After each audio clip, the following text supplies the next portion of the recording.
I really love how this opening starts. It literally is just Mitsuri and Tanjiro having a genuine wholesome moment. Tanjiro tasting pancakes, which... Did they really have to go hard with the animation? Did they really have to go that hard? But anyway, not the point. The point is pretty interesting up until the training that Mitsuri has for everyone, which is a whole load of things that I personally am glad I'm not dealing with, because that genuinely sucks for them. But here's the funny part. Is that Obanai actually is funny to a small degree this episode, because he obviously is pissed that Tanjiro and Mitsuri talk, if anything, Mitsuri having a great time with Tanjiro because he's a jealous person. And it's funnier when you see the context of him hearing that he received a letter from the love Hashira.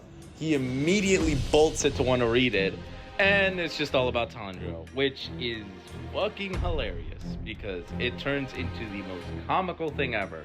He is super mad at him, to the point that the training is specifically to torture him, just because he talked to Mitsuri, or because Mitsuri was very, very close with Tanjiro, which I guess, I don't know.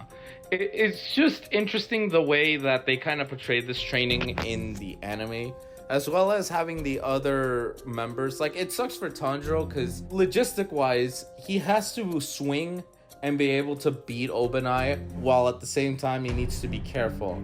Now, normally you could try to desensitize yourself. However, Tanjiro's ability of smells is strong enough to the point where he can even hear their thoughts, and he knows their fears. He can smell the fear in them, and that's causing him, for someone as kind as him, to kind of have a mental overload.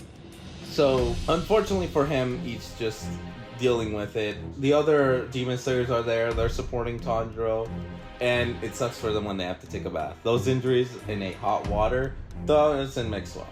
But after this, after he finally beats Obanai's training, and Obanai obviously threatening Tanjiro to stay away from Mitsuri, it is interesting to see Zenitsu again, because it has been a while since episode 1, I believe, we saw him.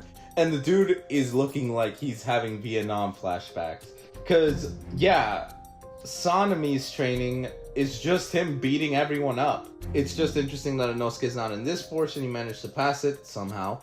And yeah, Sanemi obviously hates Tanjiro. Tanjiro makes it clear that, yeah, I hate you too. Like, I don't respect you. And yeah, good job, Tanjiro. Good job pissing him off. Look, I've said it before. I do not like Obanai. I do not like Sanemi. But I really, really dislike Sanemi. And this episode makes it clear why I will never respect him. We'll get to that.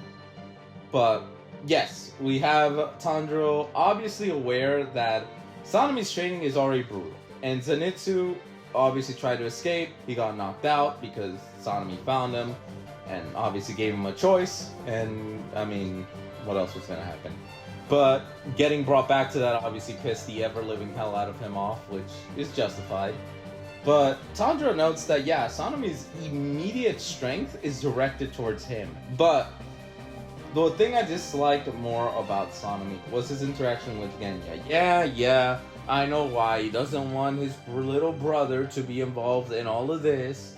But, I mean, my dude, how is stabbing him in the eyes going to work? Like, yeah, he was completely blood rage. Because he heard his brother, Genya, eats demons. That's the way he can beat them. And this triggers Sanemi, because obviously was his backstory. And Tanjiro being there was able to, at the very least, protect Genya and stand up for him. Which led to a brawl that was clearly all chaotic. Zenitsu trying to help, but obviously ends up getting hurt because Genya is still very caring for his brother, which is not a bad thing. But that's the point. I do not like Sanemi and how his approaches are. Yeah, he's the brash character. Hell, I would rather have Bakugo and his insanity than this idiot right here. And that's saying something because I do not like Bakugo for other reasons. But yeah, the two hotheads, Bakugo's way more likable. But anyway, moving forward, basically, Tanjiro cannot continue with the Wind Hashira's training and is basically has to proxy move on. And he did got in trouble for it. And it ends the episode with the man, the myth, the legend, the Stone Hashira, and his legendary training, which will go down in history as the most intense training. Look at my dude. He's standing on fire. Like, he is the strongest Hashira.